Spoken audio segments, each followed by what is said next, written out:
ప్రేక్షకులకు నమస్కారం. ADN news TV మనదర్శి మన local channel. ADN news TV ప్రేక్షకులకు నమస్కారం. వార్తలు చదువుతుంది మీ ప్రసన్నారాం. దరిసిలో ట్రాఫిక్ సమస్యపై చిరు వ్యాపారులకు స్థానిక సీఐ వై రామారావు తగు సూచనలు సలహాలను అందజేశారు. ఈ సందర్భంగా ఆయన మాట్లాడుతూ పట్టణంలో ట్రాఫిక్ సమస్య రోజు రోజుకు పెరుగుతుందన్నారు. చిరు వ్యాపారస్తులు నిర్ణీత ప్రదేశాలలో వారి వారి వ్యాపారాలను చేసుకోవాలని ఆయన ఈ సందర్భంగా కోరారు. నిబంధనలను అతిక్రమిస్తే కఠిన చర్యలు తప్పవని ఆయన ఈ సందర్భంగా సూచించారు. ఈ కార్యక్రమంలో వారితో పాటు దర్శి ఎస్ఐ మురళి, పోలీస్ సిబ్బంది తదితరులు పాల్గొన్నారు.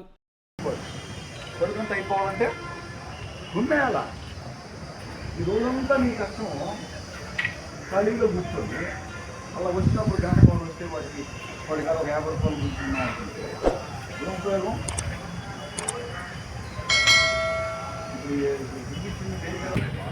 ఇబ్బందికరంగా ఉంటుంది. ఇంట్లో ట్రాఫిక్ ఎక్కువ అయింది. మీరేం రోడ్డు కనబడుతున్నారు. షాపు కాడి నుంచి కాలువ దాకా వేసేసారు. షాపు కూడా కాలువ కూడా కాలువ దాటి మళ్ళీ కొంచెం ముందు పెడతారు.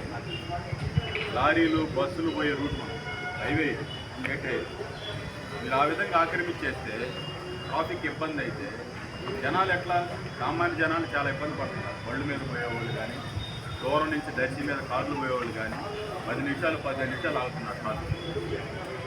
వాళ్ళు కొంతమంది అఫిషియల్స్ ఉంటున్నారు, వాళ్ళు గోళ్ళు కొడుతున్నారు. ట్రాఫిక్ ఏంటి ఇట్లా ఉంది, బళ్ళు రోడ్డు మీద కరెక్ట్ కాదు కదా. మీరు మహా అంటే 70 మంది ఉంటారు కదా, 50 మంది. మీ వ్యాపారం కోసం, మీ స్వార్థం కోసం అంతమంది జనాలు